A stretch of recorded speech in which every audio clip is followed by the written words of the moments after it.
Welcome to London's Park Lane. I am standing outside the place where overvaluing was invented. This office is now some other company. Used to be London headquarters of Foxtons. It's where they had their famous Friday afternoon meetings, which if you didn't turn up to, you were fired. Got to stay here to get out of the wind. This is my recorded 5 Fact Friday, and I also wanted to update you on some things that happened today. It's very windy here. Okay, I'm going to rattle through the facts as quick as I can and then update you on what's happened today because it's quite interesting. I got to talk to an MP today, a housing minister. So it's 5 Fact Friday, the 28th of November 2025. We obviously had the budget this week. I don't need to go into that anymore, other than to say, whilst it was a disastrously bad budget for the economy and the country overall, it was not a bad budget for the housing market in the short term because the uncertainty has gone away, and so people can get on with their move now. They can move house. That's a good thing. So hopefully some housing market activity is going to come back. Now, the 5 links, forgive the brevity, nothing shown on screen. But fact number 1, a story in the Negotiator magazine. Almost all home buyers are trying to gazunder the current market much higher than usual.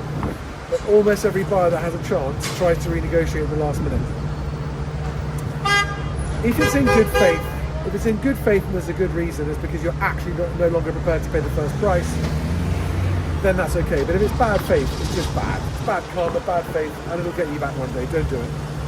The IFS reports this government is the biggest tax raiser in 50 years. And the links to all of these are below, by the way, as always. Next, Bloomberg reports that real household disposable income growth is projected to vanish over the next few years.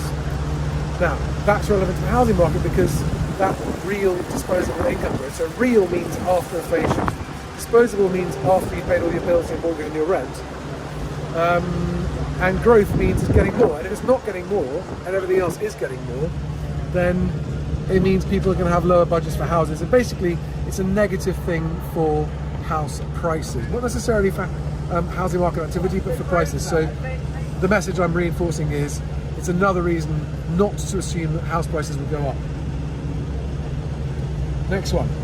The mansion tax is not newsworthy because it will probably never happen and is easily dodged, right? You've got a £2 million property and you section off the top floor into a granny flat by putting its own door in it. That's suddenly 2 properties. One's worth less than the other, you dodge your mansion tax. There are always ways around it. There are lots of problems with how they're going to value these places, how they're going to raise it. And I was talking to Merrin Somerset Webb at the Bloomberg podcast on Thursday morning, and she had a very strong opinion that that's never going to happen. And Stephanie Flanders, who's the former BBC chief economist, also agreed that it was very unlikely to happen.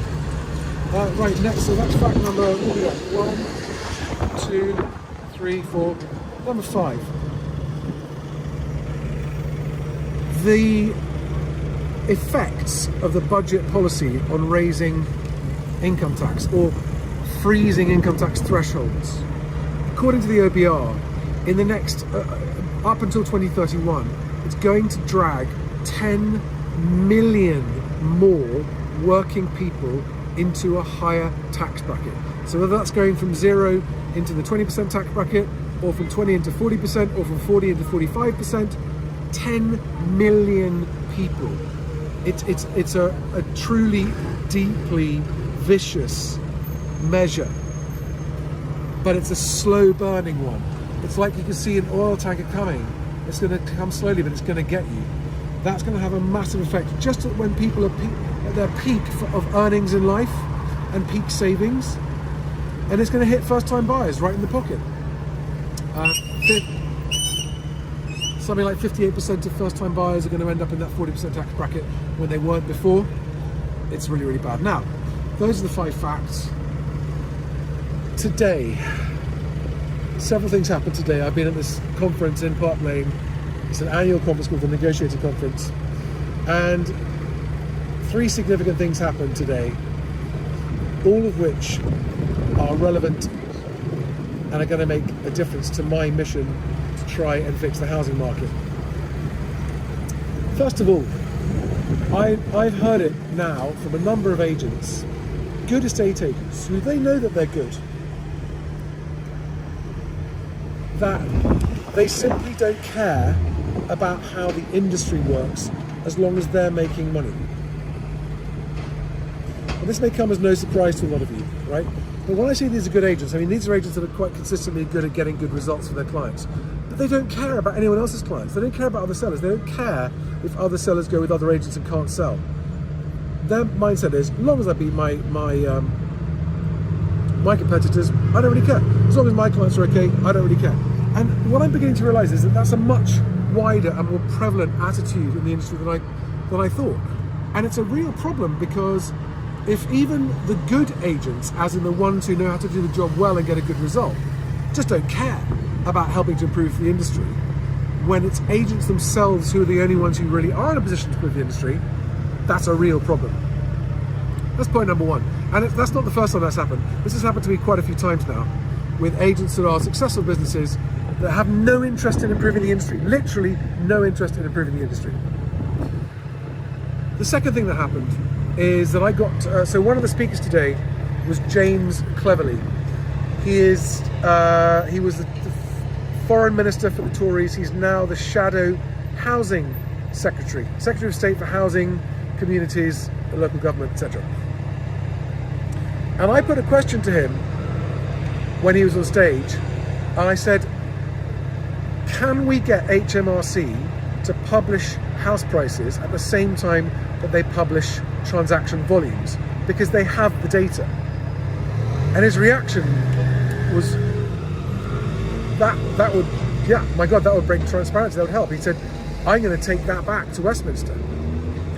So I'm going to follow up with him, and I've tweeted that. I posted it on X and on YouTube and on LinkedIn. And if you see that post, I'd love you to share it, repost it, share it, comment on it, like it, whatever, to help boost it, to make sure that he and his team understand that a lot of people would support price transparency in the housing market. I'm also going to try and reach out to him directly, because the other thing during the course of the conversation that he was having on stage, and he was very upfront about it, he said, there's still an awful lot I need to learn about how the housing market works. And I actually quite respected his honesty. He said, I don't know some of this stuff and I need to find out. So I'm going to be seeing whether or not I can help him. So that's the second thing from today. And the third thing from today, and easily the most frustrating thing, was that there was a panel who did a talk on how we're going to fix the home buying process. I'm not going to go into it now, but it was so intensely frustrating because they didn't address the biggest problems, the elephant in the room. They were talking about how transaction times are so long and how it's so complicated and all that kind of stuff, and how that it can only be fixed with technology, it can only be fixed with open data, blah, blah, blah. And yet, I know, I have evidence that the system isn't broken. The system works if the incentives are correct. You can sell your house quite quickly if you know how to do it properly, only if you can sidestep overvaluing. And nothing in anything that they're proposing, either to improve transaction times or to improve agent qualifications with mandatory regulated qualifications, neither and none of those things are going to be dealing with either overvaluing or long sole agency contracts. Those two things are more than half of the problem of poor transaction times and high fall through rates. And they weren't even discussed. And I'm gonna be doing, I recorded that whole conversation, I'm gonna be doing a very long, very in-depth, very boring reaction to that conversation, because I want everyone on that panel, including the guy from the land registry, including the guy from MHCLG or whatever they're called, who's on that panel, including Kate Faulkner, who's leading it, because they're spinning their wheels in the mud, they're spending huge amounts of time and effort and money, they're not going to make a difference, they might even make things worse. There were good questions from the audience that they couldn't answer, about, hang on a second, won't this reduce transaction volumes? Hang on a second, who's going to shoulder the cost of this? They didn't have answers for those questions. But I have fixed, there is an easier solution that doesn't involve government. Anyway, there's that. I wanted to go all of that on tape. Sorry this isn't live, but I'm going to get this uploaded and streamed so you get it. Sorry I couldn't do 5 Fact Friday live questions, but hopefully this is better than nothing. Thanks everyone for tuning in again, and I'll see you on the next one. Bye-bye. Quick look at Park Lane. That was an amazing fire a minute ago. Right, I've got a couple of hours to kill. I've got a favourite bar I'm going to go to, and then it's back in there for